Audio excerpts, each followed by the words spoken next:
ஆரம்பிச்சா 15 second மண்டைக்கே பண்றாடி.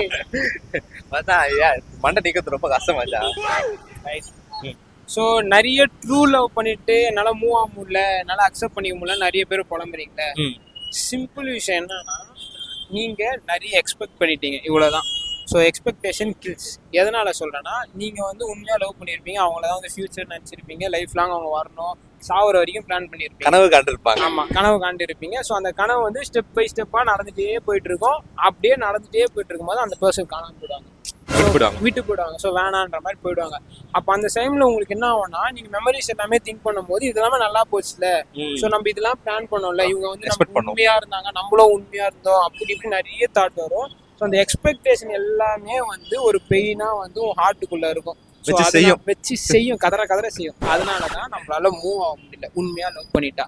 So இதுதான். So நீங்கள் நிறைய எக்ஸ்பெக்டேஷன் வைக்கிறதுனால செருப்படி வாங்குறீங்க. ஸோ எக்ஸ்பெக்டேஷனை கம்மியாக வச்சுக்கோங்க. ப்ரெசண்ட்டை வந்து என்ஜாய் பண்ணுங்க, ப்ரெசண்ட்டை மட்டும் யோசிங்க, ஃபியூச்சரை பற்றி யோசிக்காதீங்க.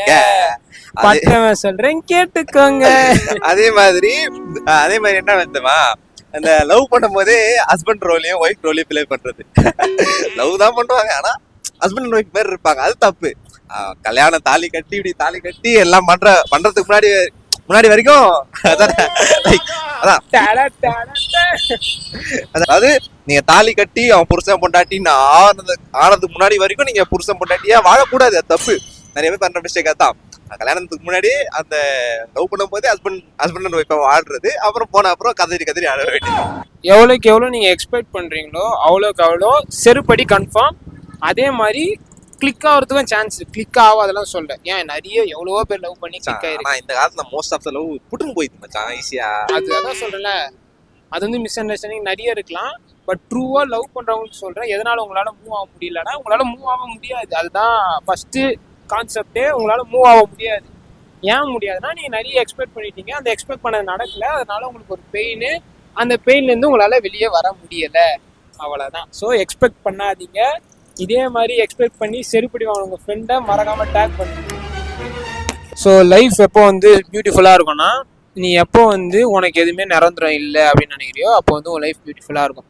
ஏன் அப்படி சொல்றேன்னா, லைக் இப்போ வந்து நீ ஒரு வண்டி வச்சிருக்கேன்னு வச்சுக்கோ, அது வந்து இப்போ உந்து, ஆனா நாளைக்கு பின்ன அது உண்டா இருக்குமா கேட்டா கன்ஃபார்ம் பண்ண, நீ அதை தூக்கி ஓஎல்எக்ஸ்ல விற்கலாம், விற்றதுக்கு அப்புறம் அது வேற யாருதோ ஒருத்தன்.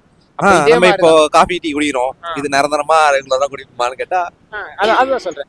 ஸோ எப்படின்னா, உனக்கு வந்து நீ என்ன புரிஞ்சுக்கணும்னா, எதுவுமே நிரந்தரம் இல்லை, அதை நீ புரிஞ்சுக்கிட்டாலே உனக்கு வந்து லைஃப் நல்லா இருக்கும். ரிலேஷன்ஷிப்னு இல்லை, எல்லாத்தையுமே சொல்றேன். ஸோ ரிலேஷன்ஷிப்ல நம்ம பண்ற மிஸ்டேக் என்னன்னா, இவங்க தான் எல்லாம், இவங்க கடைசி வரைக்கும் இருப்பாங்க நம்ம நம்புறது தப்பு சொல்ல.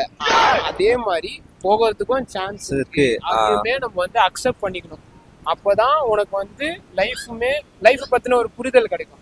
லைக் வந்து நான் வந்து இது எனக்கு கிடைச்சிரும், எதுவுமே உண்டு கிடையாது.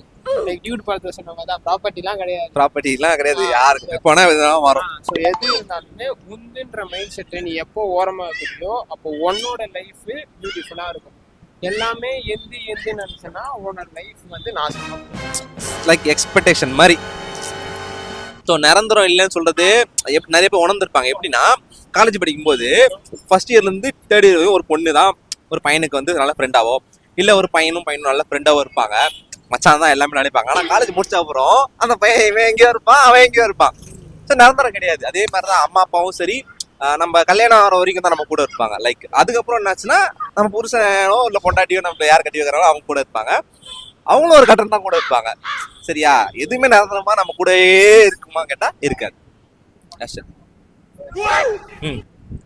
ஸோ நிரந்தரம்னு பார்த்தா ஒண்ணுமே கிடையாது. உன் லைஃபே ஃபர்ஸ்ட் உனக்கு நிரந்தரம் கிடையாது. இன்னைக்கு இருக்கிற நீ நாளைக்கு இருப்பியானு தெரியாது. ஓகேவா? வண்டி எடுத்துட்டு போறோம் வீட்டுக்கு, முடிஞ்சு நல்லா இறந்துட்டு வண்டி இருந்ததுதான். எதுவுமே நிரந்தரம் கிடையாது. லைக் இப்பவே நீ இருக்க, ஓகேவா, உங்ககிட்ட ட்ரெஸ் இருக்கு, அது இருக்கு, இது இருக்கு, எல்லாமே இருக்கு. உன் உடம்பு கூட உனக்கு நிரந்தரம் கிடையாது. நீ செத்தனா உன்னை புதைச்சானா அது மண்ணோட மண்ணாதான் போகுது, அது ஒன்று கிடையாது. ஸோ நல்லா புரிஞ்சுக்கிட்ட விஷயம் என்னன்னா, எதுவுமே ஒன்று கிடையாதுன்னு நீ நினைச்சுன்னா லைஃப் நல்லா இருக்கும், நல்லா பீஸ்ஃபுல்லா இருக்கும். எல்லாமே எனக்குன்னு நினைச்சுன்னா நாசமா போயிடுவேன்.